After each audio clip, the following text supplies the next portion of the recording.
Colonialism played a big role in terms of shaping the attitudes in Sudan because they divided the country. First they had like the south was a protectorate, it was like a separate part of the country. And in the north, they had the two areas, they governed the two parts separately.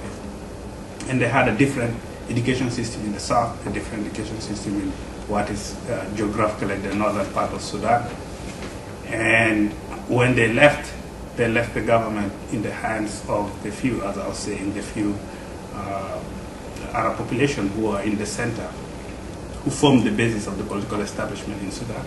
And based on that, they tried to build the country as an Arab and Islamic.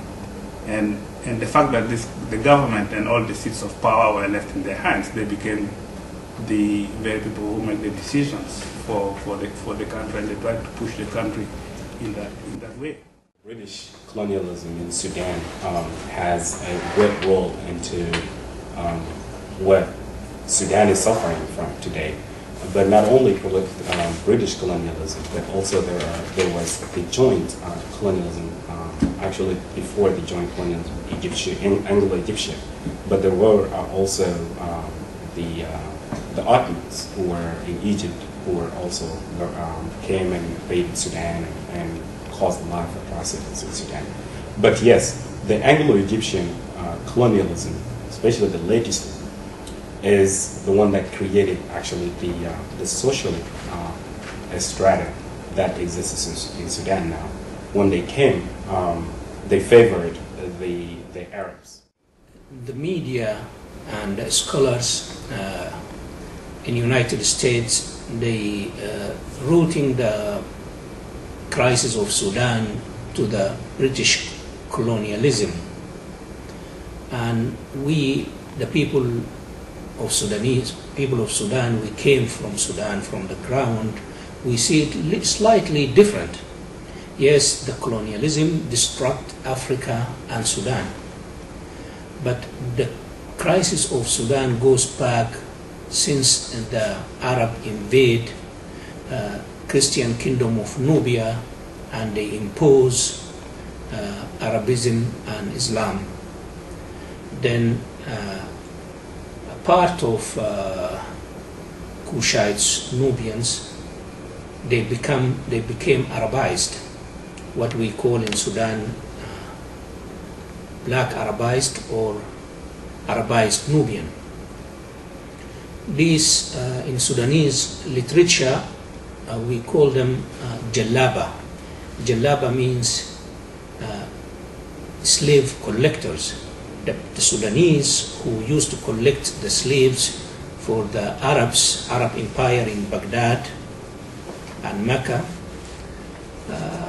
These people, they was working close with the Arabs, and later on with the Ottoman Empire, Islamic Ottoman Empire. They used to collect the slave for them, and then lately they work with British colonials.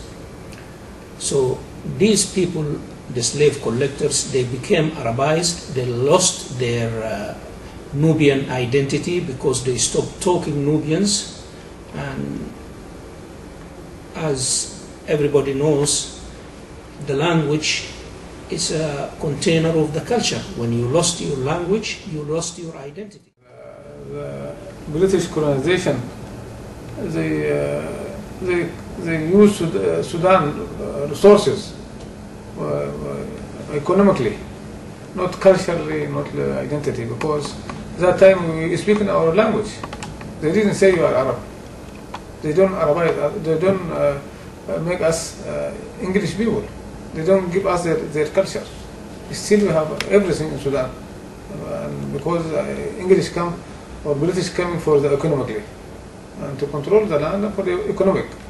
But Arab come to give us Islam and take our resources and our land.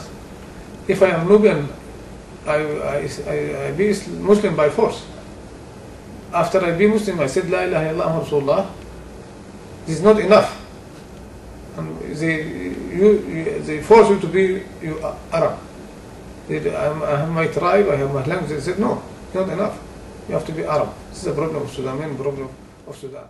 So the argument that Britain is behind the cause of what's going on in Sudan, yes, but it is itself not sufficient, because the government, the national government, could have actually sit down, acknowledges the diversity, of course not overnight, but over a long period of time. Now the nation is 50 years old without any change yet.